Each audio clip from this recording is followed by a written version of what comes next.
característica múltiple, sino también puede ir y activar otro tipo de gérmenes más agresivos. Cuando el huésped, el paciente, su sistema inmunológico, por cualquiera de los factores que hemos visto, permite que haya una respuesta diferente, los cuales colonizan bacterias atípicas o anaerobios. La gravedad va a depender de la respuesta del paciente. Puedes tener dos opciones. O una opción, una localización única, va necrosando, va destruyendo, va haciendo espacio, y ese espacio está con contenido exudado alveolar, y coloniza y se llena de bacterias, ¿no? Es como decimos vulgarmente, un puchiche en el pulmón. Cuando la respuesta del huésped tiene otras características, hay una pregunta si pueden escuchar.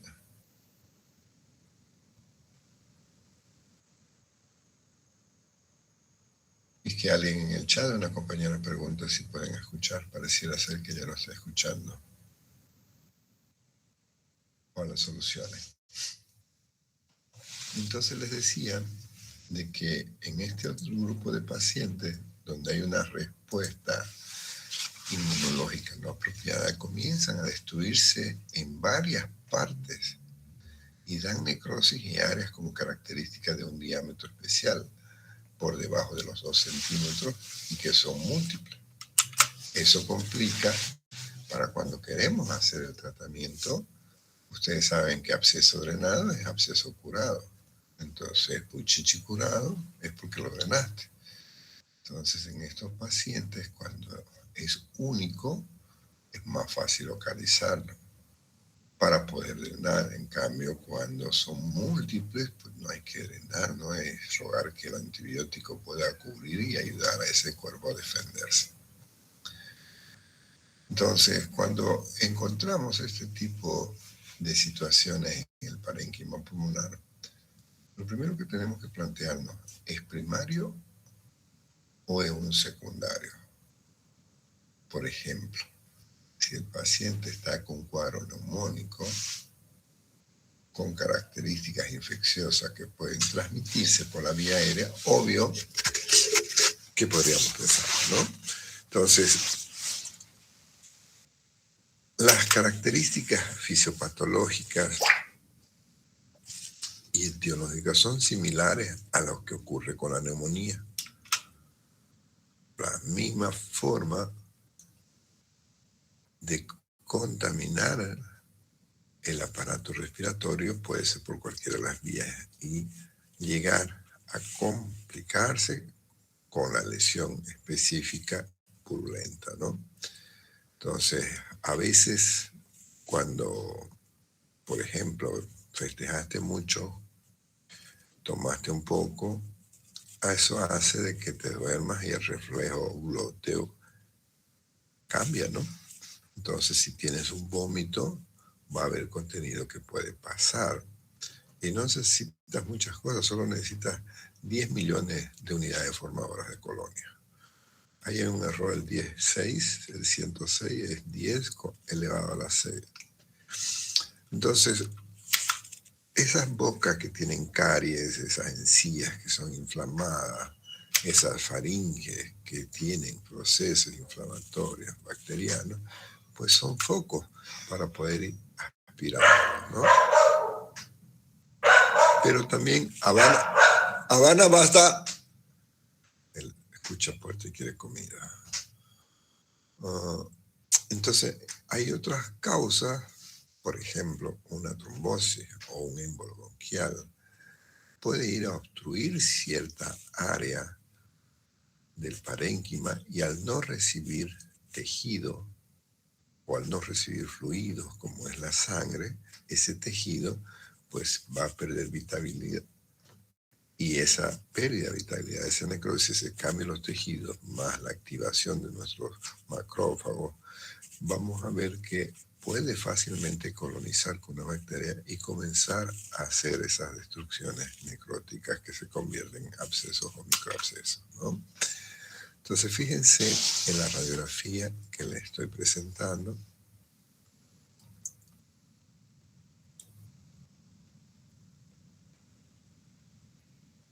Vemos una imagen con una mayor densidad y una de menor intensidad, con un borde bien delimitado. Esto es aire libre, aquí hay un neumotórax, pero miramos aquí abajo, hay un nivel. Este nivel es un hidroneumo, entonces aquí nos hace sospechar de que ya una lesión previa, una neumonía, así como está ocurriendo a este lado, hubiera permitido una ruptura de una bulla y convertirse en un cuadro complicado de un empiema. El empiema ya es el líquido en la pleura, en el pulmón, purulento. Ese se convierte en una emergencia. Cuando lo detectas, igual que una apendicitis, hay que drenar. Entonces, de esas consideraciones tenemos que tomar en cuenta, porque en base a tener las características anatómicas de las estructuras comprometidas, pues ya conocemos cuáles son los microorganismos más frecuentes que tenemos. Pero a eso tenés que sumarle los anaerobios que normalmente los teníamos controlados, ¿no? Entonces, igual que la neumonía, tienes que pensar, ¿es intrahospitalario o es adquirida? Porque el absceso va a ser una complicación entonces corresponde lo mismo, ¿no? Y siempre asusta más, y que debemos estar alerta, la presencia de pseudomonas, especialmente cuando estamos viendo un paciente que tenía una neumonía y de pronto está haciendo un absceso pulmonar. Ahí pensá en pseudomonas, ¿no? Y mira las complicaciones que te acompañan, por ejemplo, un Acinetobacter o un Enterobacter que sea beta-lactámico extendido, o sea, una resistente, o un estafilococo dorado meticilino resistente. Eso te complica aún más el cuadro, porque si de por sí ya el cuadro clínico es grave, porque estamos hablando de un paciente con riesgo, vamos a ver que esto te complica aún más, porque de pronto, ¿y ahora qué tratamiento voy a hacer el más apropiado? ¿Cuál es el que puedo conseguir? Entonces, estas características que tenemos que considerar, y cuando pienses en abscesos, que ya sea porque hay una obstrucción bronquial por un cáncer que está obstruyendo, ya vamos a ver eso. Entonces, ahí lo que tienes que pensar es, ¿qué germen voy a encontrar? Porque el razonamiento que tenemos que ver es hacia la etiología. Si yo pienso un gran positivo, pues mi antibiótico va a ser un beta-lactámico que le va muy bien a nivel de su cadena 50, ¿no? Entonces, pero cuando estén con abscesos o neumonía necrotizante, por favor ya piensen, sean mal pensados, piensen que tenés bacterias resistentes. Entonces ya no te vas a un beta-lactámico simple, lo vas a potencializar o vas a modificar, ¿sí? Porque va a depender de eso la respuesta. Y otra de las desventajas que tenemos en este grupo de pacientes es que al ser anaerobio uno de los posibles agentes etiológicos, pues no es fácil encontrarlo con los cultivos comunes que tenemos en el medio, ¿no? Entonces lo que tenemos que hacer es dar un antibiótico de amplio espectro asociado que me permita ir a darle a ese Enterobacter que es resistente o que es bleo o que es una KPS, ¿no? Entonces, deben considerar todas las posibles etiologías para que no les salga alguna vez un tratamiento que no responde solo porque no pensaste en una neocardia o no pensaste en una leucemia, ¿no? Cuando hablemos de los abscesos específicos de tuberculosis, o por hongo, hay dos temas para decir. Vamos a ver con más detalle, que también son una de las imágenes que vas a ver muy parecido. Entonces, dice, ¿es un absceso? Sí, es un absceso igual, pero si es por un hongo ya no lo llamo absceso. Entonces, eso lo vamos a dilucidar cuando estemos hablando de los dos temas, el de la micosis pulmonar y el de la neoplasia. Entonces, ¿cuándo sospecho que estamos con una complicación de una neumonía? Cuando sospecho que estamos con posiblemente un absceso o múltiples abscesos. Lo primero es ver el huésped, ¿no? Tenés un paciente inmunocomprometido que no responde igual, que no te hace las mismas características de fiebre. Ya vos tienes el diagnóstico de neumonía, no sé qué estés pensando en una causa primaria, que no hay neumonía, pero termina desarrollándose un absceso. La ocultación pareció neumonía dependiendo del tamaño. Y en la zona del absceso puedes encontrar como si hubiera un soplo tubárico a la ocultación. Vas a tener matidez. Nos ayuda mucho a los médicos cuando aparece la vómica. Tienes un paciente con fiebre con una característica de neumonía que no le cede la fiebre por más tratamiento que estás dando. En tu radiografía ves el absceso. Y cuando entras a esa habitación y sientes ese olor como huevo podrido, más bien que te sentís contento, porque significa que el absceso se ha roto y se está drenando. Entonces ahí tenemos mucho más probabilidades de ser exitosos con nuestro tratamiento, porque recuerdan lo que les dije hace un momento, que puchichi drenado es puchichi curado. Entonces absceso drenado es absceso curado. Entonces, nos orienta mucho. Es una expectoración purulenta, fétida, verdosa, media café, dependiendo. Pero recuerden, los anaerobios son muy malolientes. Lo reconocen por eso. Vas a ver un paciente séptico, una facies séptica. Vas a ver un paciente con signos francos de insuficiencia respiratoria, un paciente que necesita tener en una ventilación, es lo primero que se te ocurre, ¿no? Porque vas, además de ver la taquipnea, estás viendo ya los signos de tiraje, de agotamiento de esos músculos, ¿no? Porque nuestros músculos respiratorios están diseñados para tener un movimiento rítmico, pero sin demasiada fatiga. En cambio, cuando estamos con taquipnea y encima los accesos de tos que aumentan una contracción mayor, los pacientes con neumonía necrotizante, esos se ven más graves. Una neumonía, lo que está agravando, pues sospechar un absceso. Una neumonía que sea muy grave, ya pensás una neumonía necrotizante. Porque no está tanto el componente de sepsis y de hipotensión, de fiebre, sino está el componente de insuficiencia respiratoria. Ese parénquima está tan comprometido que no permite darle el metabolismo de oxígeno que requiere ese metabolismo, ¿no? Entonces, con esa sospecha, lo primero que vas a ir a ver es tu radiografía, comprobar cómo está esa neumonía. En la radiografía, a veces, si la localización es detrás del mediastino o adelante, depende de la proyección, puede ser que no la veas.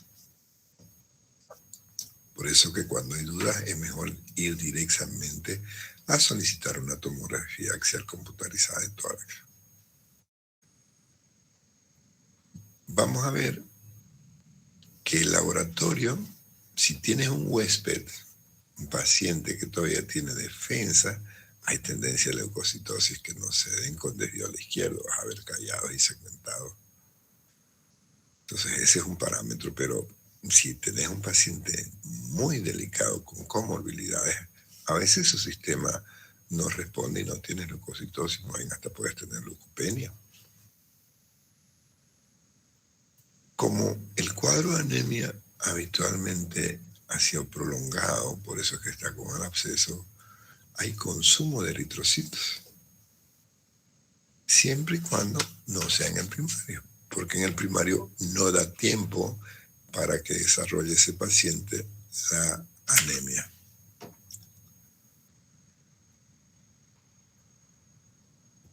Absceso, neumonía necrotizante, empiema, pongámoslo en nuestra mente como algo de urgencia, de emergencia. Un paciente que llega a estas instancias es alguien que no se está defendiendo bien. Entonces, mientras más demoremos, más deterioro va a haber y más progresión de la enfermedad, pudiendo lograr liberar sustancias proinflamatorias, interleucinas, factores de necrosis que lo hemos visto, dando mayor daño, por lo tanto menor función del parénquima pulmonar. Estos pacientes, ustedes van a notar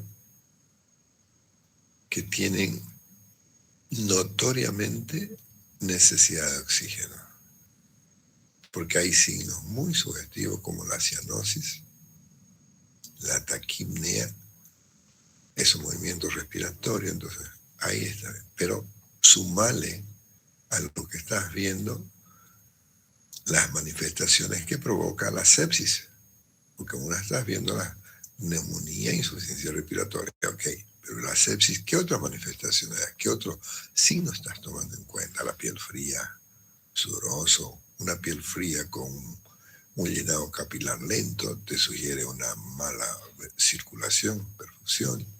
Entonces, hipotensión arterial es otro dato que tenemos que tomar en cuenta como gravedad. A veces la saturación no la podemos medir porque la perfusión está tan mala que no permite detectar esos pulsos.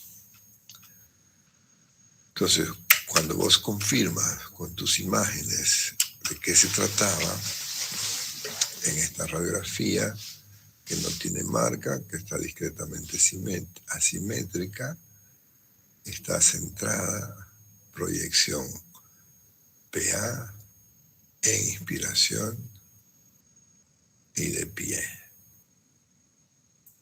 Comparen el emitor derecho con el emitor izquierdo. Fíjense cómo en esta zona se borra la silueta cardíaca y aparece una imagen con una pared delimitada y que tenemos un nivel.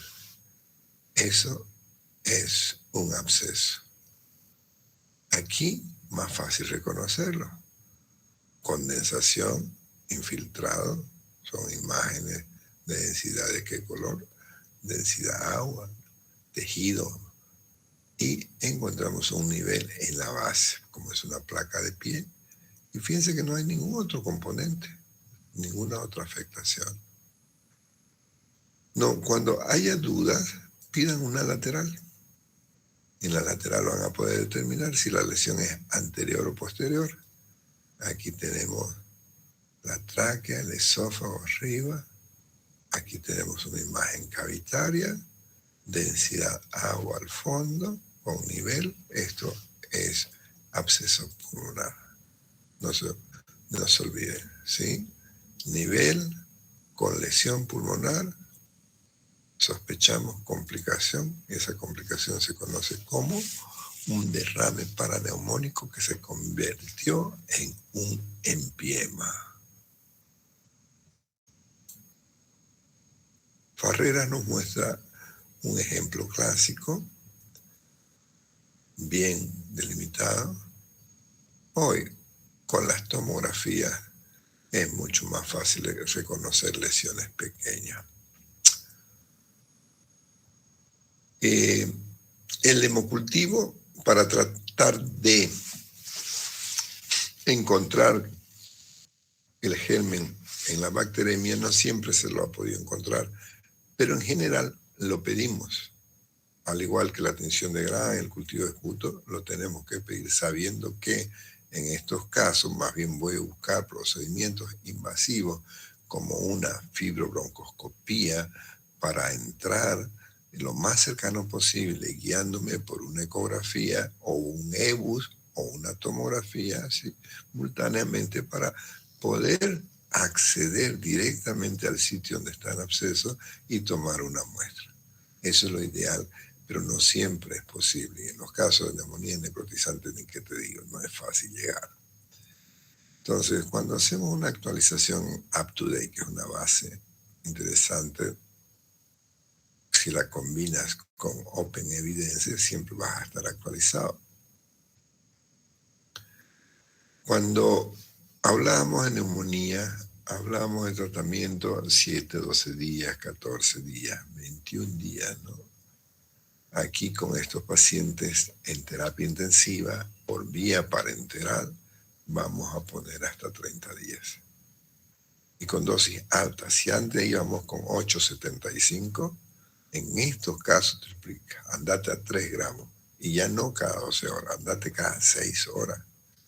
Porque no tenés chance. Tenés que meterle la mayor cantidad de antibióticos que tolere ese organismo. Obviamente tomando en cuenta los niveles de toxicidad y estando alerta a las manifestaciones que podrían dar. Eso lo hemos aprendido en farmacología, la electrodemia, la náusea y el temido síndrome de Stevens-Johnson, ¿no? Si no vas a usar amoxi, ok, la clindamicina va muy bien para gram positivo, pero a dosis alta.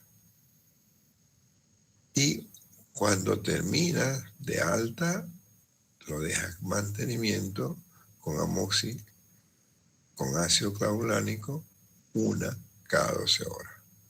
¿Por cuánto tiempo? 4 semanas más. Hasta que estamos seguros con imágenes más los cultivos.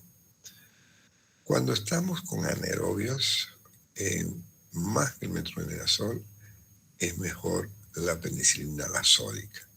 Aquí hay que tener cuidado, lo que aprendimos en farmacología, como tienen altos niveles de sodio, pueden subir un poco la presión arterial en esos pacientes hipertensos. Las dosis vamos a usar de 2 a 4 millones cada 4 horas. Normalmente, acuérdense, en farmacología son frascos de 30 millones, ¿no? Entonces, unos gorditos ahí. Se puede ver. Entonces, ¿usamos o no usamos metronidazol para los anaerobios? Porque cuando es abdomen, de cajón, metronidazol, ¿no? Pero fíjense en la última edición de Harrison, no lo recomienda, ¿no? En Farrera, evitar metronidazol solo, no lo recomienda. Y el up-to-date tampoco lo recomienda, por lo que cada vez hay más trabajo que nos muestran que el metronidazol no le pega bien a los anaerobios de la vía respiratoria, para que tomemos en consideración. Cuando la evolución está muy mala y lograste ubicarlo, acuérdese, doctor, absceso drenado, absceso curado. Si tienes un buen apoyo de un cirujano mínimamente invasivo, fibrooncoscopista, pues vamos a tener posibilidades de que el esquema terapéutico pueda llegar a niveles. Lo complicadito está cuando estamos con los pacientes que tienen neumonía necrotizante. Ahí no hay cómo drenar, son múltiples cavitaciones pequeñas. La semana pasada tuvimos un paciente en el San Juan de Dios con el doctor Aguilar, estuvimos viendo. Ya, cuando estemos en la clase de tomografía, vamos a mirar esas tomografías para que se les grabe. Entonces, para los que tienen su librillo, fíjense cómo en el cuadernillo tienen un material que les he puesto para repasar al final como una ayuda a memoria. Solo tenemos que repasar las características en qué genes pensamos, las características de la microanatomía que tenemos que considerar y de elección una tomografía. ¿Alguna pregunta?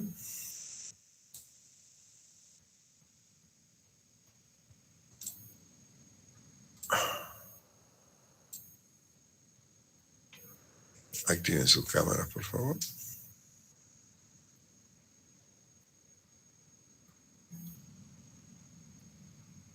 Ok.